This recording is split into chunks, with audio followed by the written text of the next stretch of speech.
ایک عورت حضرت عمر فاروق رضی اللہ تعالی عنہ کے دور میں جب بھی مسجد میں نماز پڑھنے آتی تو ایک نوجوان عورت کا راستہ روک کر کھڑا ہو جاتا۔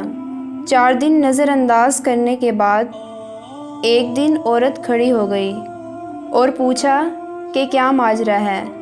نوجوان نے کہا، میں تیرا چاہنے والا ہوں، میرے دل میں تیرے لیے محبت کے بے پناہ جذبات ہیں، میں تجھے حاصل کرنے کے لیے کچھ بھی کرنے کو تیار ہوں۔ اس عورت نے کہا، ٹھیک ہے، اگر تو میرا اتنا چاہنے والا ہے تو ایک شرط پوری کر دے، تو پھر میں تیرے لیے حاضر ہوں۔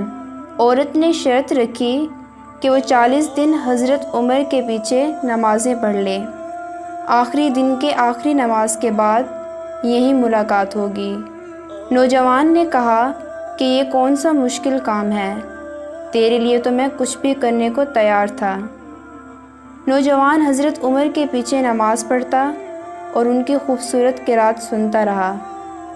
40 دن کی آخری نماز کے بعد جب وہ واپس پلٹنے لگا تو وہ عورت وہاں کھڑی تھی۔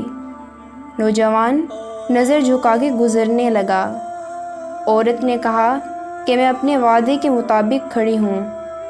نوجوان نے سر جھکا کر جواب دیا، میرے دل کا تعلق عمر نے رب سے جوڑ دیا ہے، اب اگر تم میرے سامنے بھی آئی تو میں تمہاری طرف نظر نہیں کروں گا۔